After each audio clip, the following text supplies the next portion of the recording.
Hi, John Jesse with a Health Continuum this morning with another in our series of Success on the Continuum, where we talk with just average folks who've done something or some things to make positive movement on the continuum.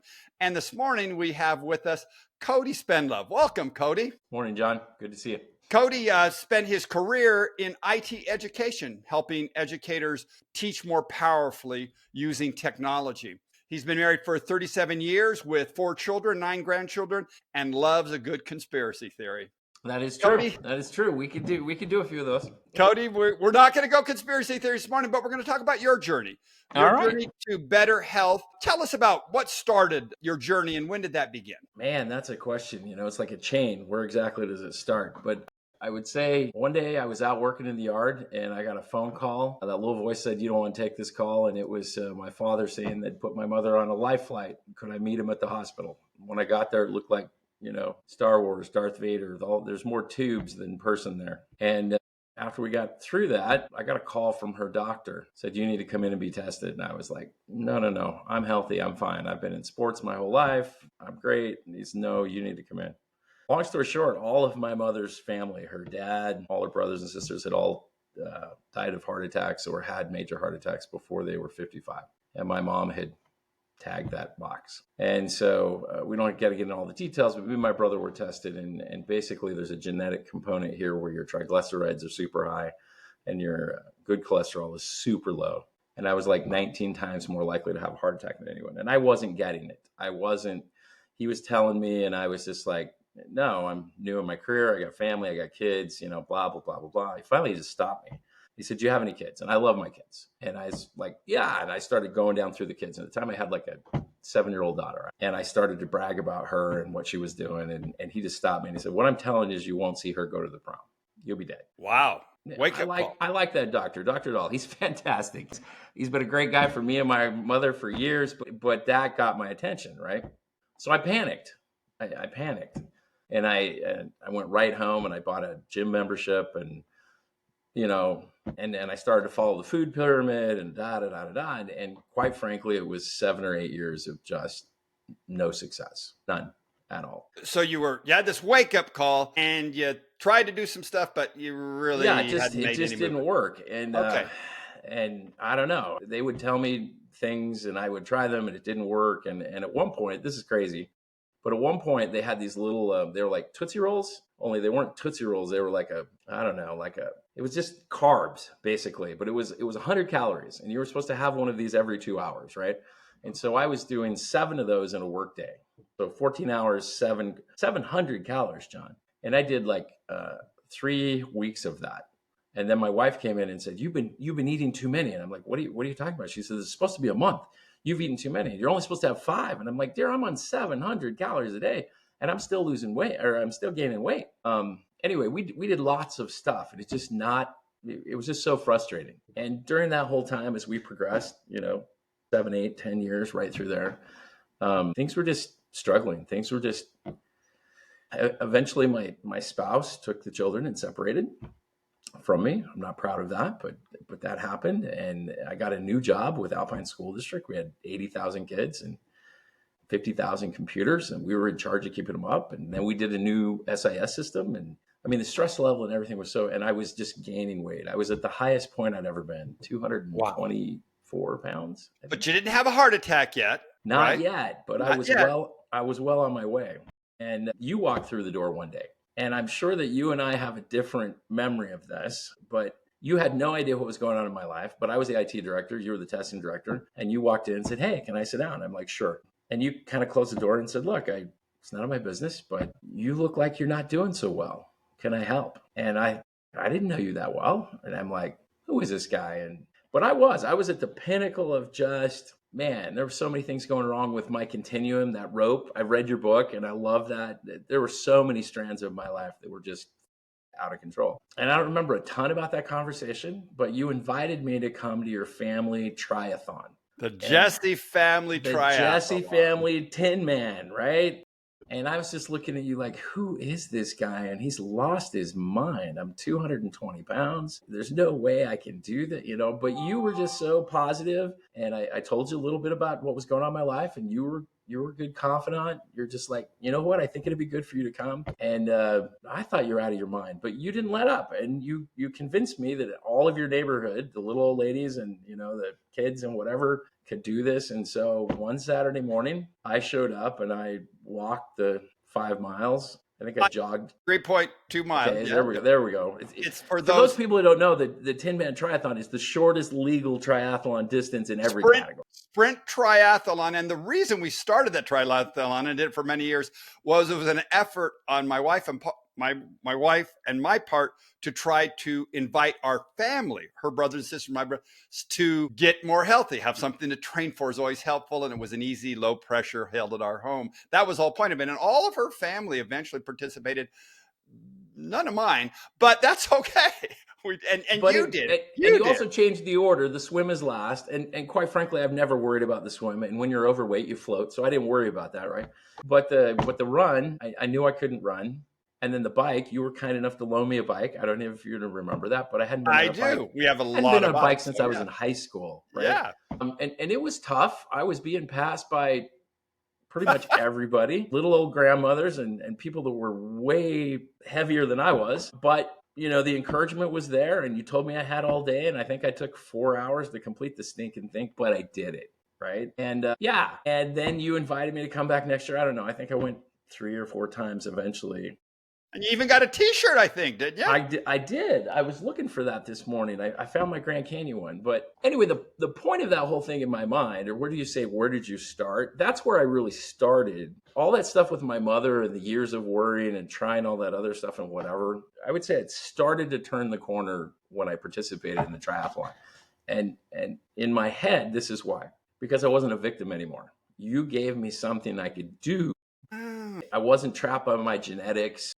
I wasn't trapped by the food pyramid. You gave me something I could do. In teaching, we call it the zone of proximal development, or what's that next closest yes, thing, right? you do. And you Yeah. gave me something that was a stretch. It wasn't easy. I wasn't sure I was going to live that first day, but you gave me something I could do. And so Let's stop for just a second. You've brought up a really, the idea behind these visits is to help inspire people and give them ideas. So this idea of victimhood, a lot of people are trapped in that, Cody. And in my book, I talk about, an event is a helpful way for a lot of people, to commit to an event and it yeah, helps. You've identified a real key component for some people. Instead of this victimhood, now I'm going to have this target and it's about me doing something positive, and that really worked for you. So folks, this is a great example of how, if you're trapped in that victimhood, I love that word to describe. I see that with people. Here's a and I way to didn't. break out. That's No, I great. didn't. I didn't see myself as a victim. But when you're Yeah. told, here's your genetic things, and you're 19 times more likely to have heart attack, and we can't really give you any medication because that's only going to move up 10%, and that won't matter. And we're giving you, this food pyramid, but it's really not working for you. It just sort of evolved into, yeah, I'm going to die. I'm not going to see my daughter go to the prom, but I can't do anything about it. And for the first time, I mean, my health on the day that I finished that wasn't any better, but my hope was there. Look, I could do something, right? How many years ago was that, Cody? Do you know? Oh, geez. I don't know, About 20. It's been a long 20 time. years ago. Yeah. Pretty close. I worked for Alpine well, that was when we did the SIS system. So first 20 2 years, years ago. probably And 18, probably you 18 years. and since then, man, you've done some amazing things, and you Well, certainly yeah, won't. because anyway, and there's a lot of trial and error, ton of trial and error. And I love the interview you did with Joe, because Joe was part of that Alpine group, and you guys are just super healthy bikers and whatever. But I love the moment where Joe said, I'm great on the exercise strand, but my consumption is different. In my world, it was kind of the reverse. I wasn't so great on the exercising, and I knew I had to do the triathlon, so I would walk a little or do whatever each year. I got some friends. I'm doing this because I actually went to the Grand Canyon 4 different times over this health continuum. The first time almost killed me. My friends literally the last day. It was a 3-day hike, and my friends literally, as I stopped in the bathroom on that last leg, they took stuff out of my pack without telling me. So my pack was lying because they thought I was going to die of a heart attack, and I probably would have. And then as I got involved with you and I got involved with eating better, and I wound up going more times. And then this last time we went, You and your group, you had an organized group of, I don't know, 30, 35 people. And it took forever, but we did the whole thing in one day. And that was one of the better events of my life, in the sense that the next morning when I got up, there was no muscle fatigue. It was great. Well, Cody, and I need to make mention for our folks that most of those folks were in their 70s. Oh, And yeah. this was like a big stretch for them. And you were the key to several of them making it across. We had a lady with, is it MS? No, We no, had it's not people with, MS. It's anyway, it's and a well, we had diabetic. diabetic. And people that had never done anything like this. And you were at the back making sure they all finished. And several of them told me afterwards, oh, I would have never done that. Was that Cody. He was so you'd become from victimhood to now the leader and the supporter, and made a difference. And some of them, I know it's changed their lives, because now they're still walking, and now And it was great. the It world's was open to them. fantastic. So what a You know, journey for you. Can I no, ask it was you, great. give me two things, Cody. Three things. Can we get three things from you? Give me one key to your success. We're going to say success because I remember what you looked like and how you moved back 20 years ago. And Oh, it's bad. you're not the same person, and you're not dead. Although on Yeah, one of I'm our not events, dead I yet. do remember you lying down on the middle of the mountain 10 miles behind my house, and I was trying to call 911, but you did survive that. Well, and Give me we've one talked key. about that. That was my own fault, because that was part of that journey of You were learning doing how the your, fasting thing, which, yeah, I yeah. understand. So, one key to your success, one thing that has been or is still hard for you, because sometimes we have this conversation. People say, "Well, look at Oh, no. but we all still struggle." So, tell us one thing you still struggle that's hard for you, and then one piece of advice for anyone who's listening to this and saying they're you 20 years ago, and they're saying, "Dang it, Okay, so I'm going to do it." All right, those three the things, please. the piece of it, Well, the success. Give me one key to your success first. Let's go in that order. key to success One key. One key. There's was lots of keys. the part of your book where you talk about, when I first read your book, I was a little frustrated, because you weren't endorsing this product or this person or that guy, and I was like, oh, come on, these guys. But as you went through the book, I realized everybody's different, and the things that work for me wouldn't work for some other people. So I would say that's a key to success, is that I had a lot of experiments. You were talking about that day when we went over the mountain and we came down, and I had been learning about fasting. I've been doing some things. I thought, let's try that. And it was fantastic. It was great. And we got on the bikes, and I was so confident, feeling so great, that I said, and you remember this, I said, got this in the bag. So I downed a soda, and that about killed me, John, because it kicked me out of ketosis. I didn't even know that word when we first met, by the way. It Kicked about me out of killed ketosis, put me back into the blood sugar side, but I didn't have enough blood sugar. And by the you time we had. made it that last little bit to your house, I was laying on your porch. You thought I was going to die. I did think you were going to die. The point of that, though, is that everybody is different, and you got to experiment. You got to figure out. By the Exactly. time we went to the Grand Canyon, I had that nailed down. You did. I went clear across the Grand Canyon fasting, and I didn't have a problem I was so impressed with that. because I had worked out the kinks. And I'm not bragging about that. I'm saying No. everybody needs to figure out what works with their body. Boy, Cody, we could put you on the cover of the book, because that's one of the big things that comes through. I hope you've got it's research with an N size of 1. Yeah. You can read the research, you can listen to things, you can get ideas, but ultimately you got to find out what works for you. So that's exactly right. Great. And that was really helpful, because there were things I tried along that way that didn't work. Yeah. And They might people have worked say for they somebody else. do. They didn't work for me, but rather than say, oh, I'm a failure, okay, that's not working for me, let's try something else. That's exactly right, because we're all so different. That's the problem when people get out and they have some program and they don't want to sell it to some people. They want to sell it to everyone. So they say, hey, this is great for everyone. And it's just not true. Nothing works for everyone. Okay. What is still hard for you? What's really hard for me, and what I'm still working on, probably two things. Well, I was going to say there's probably more than one, but pick one. Yeah, obviously I'm still not to the point where you and Joe are. Is every day I'm out there doing something athletically. And I should be. I know I should be, but I'm still working on a lot of my eating and my healthy there. And my numbers are way better. And what was it Kay used to tell us all the time, Kay Clark, we measure progress, right? The last time I went in and got my heart numbers, they had gone like this. And Dr. Dahl, who's been with me for 30 years, he was like, dude, I don't know what you're doing, but we have no Keep it up. medications that could do this. Fantastic. And the little 30-something administrator who was in the room because the new company had bought his office, she's freaking out. He's going to die. It's perspective there. Yes, I'm still 8.3, I think is what they told me, times more likely than anybody to have a heart attack. But I'm not 19, right? Like that victimhood. I've done something. Now that means I could croak tomorrow, in which case you can put that up to your listeners and say, yeah, here you go. But if you do, we'll run a special tribute. There we go, run a special. But the point is we're measuring progress, right? Wherever you're at on that continuum. That's right. Somewhere. It's wherever. And that's the problem. If you compare yourself to all these people and all these, they're up here, they spent their whole life, they have a lot bigger ego and they care about how they look so much more. It doesn't matter where you're at. It's you compared to you. You're making progress. You're healthier today than you. Boy, Cody, we need to just capture this. No, right. You've taught me some of this stuff over the years. You and Joe and some of these people, you hang around good people enough.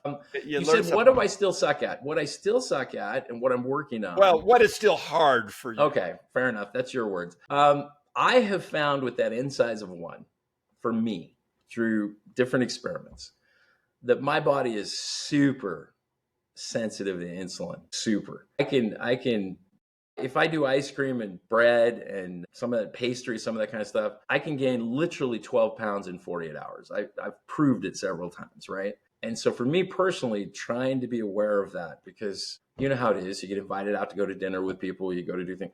Just constantly trying to keep it within the box for me has proven to be, I know what works. I can gain the weight and then I know how to get it off now. Yeah, but trying to avoid that up and down. Yeah, and that up and down thing and trying to say to people, hey, I appreciate that wedding cake, but I'm not going to do that. And then currently I've been working on trying to work on my dairy, I love cheese, John. I just love cheese. And I consume way too much. And I've slowly become aware of that. And so most recently we're trying to bring that inside the box, Yeah, and dairy's interesting. There's a few things, only a few things, and I talk about this in the book, that I can say absolutely. If you smoke, you're going to die sooner. It is not good for anyone. There's sugar. I don't care who you are. You don't need to do research. Sugar's bad. Dairy's one of those where I can show you research that says it's the greatest thing on earth. You should just consume as much as you want. I show you research that says stay away from it totally. And I think somewhere in between is probably the truth, but you got to find the truth for you. And exactly. That N size of 1, right? Because I've been playing with the numbers and whatever. I have really high triglycerides. Yeah. And having tried this and having tried that and having tried the other, when I cut out the cheese specifically, not milk or whatever, right, my triglycerides come down. So cut out the cheese. But I love the cheese. I love the cheese. And we're not talking a little bit of cheese, John. Those 5-pound blocks? We would get one of those and it'd be gone in 2 weeks. And I thought, well, those dang kids. Well, I understand your cheese. I don't have any kids at home, and I was still doing the 5-pound block. I understand. So moderation in all things. When our kids were young, we had 4 kids. We were going through 7 gallons of milk a week. You figure 4 kids, that's probably about right. And I love dairy. I love milk. And so for some reason, I stopped drinking milk for a while. And from 7 gallons, we went down to 1 gallon. Which meant I was drinking personally 6 gallons of milk a week. I couldn't believe it. Kids. But, Anyway, Cody, let's finish up. We got people listening, and maybe someone's watching this that you've sparked something in them. You're an inspiring person, and your story is compelling. And now they're saying, "Golly, that guy, that's me, and I'm going to make my 20-year journey starting today." One piece of advice for them if they're making that decision: find a John or a Joe. What I mean by that is you weren't my daily coach or whatever, but you would be my ally, so to speak. And every once in a while you walk by my office and check on me, or you'd nudge me, hey, we got the Tin Man coming up again this year. Are you going to be there? I expect you to be there, kind of thing. There was just a little bit of camaraderie and I notice you do this in all your events. You do go places alone, but usually you've always got an event somewhere. I'm going to bike the mountains. Who wants to come? I'm going to hike the Grand Canyon. Who wants to come? There are people in places that you can just find a little camaraderie, support. I don't know. It's part of that continuum in my mind. It's those relationships that just sort of nudge you along. Thank you. When your relatives are saying, why won't you eat ice cream? You have somebody you can say, they don't think I'm a wackadoo. Thank you. That's great advice. I talk about that in the book, how critical how powerful it can be to have someone else in your journey with you on various levels, whether they're a workout partner or whether they're just someone to chat with, someone to support you.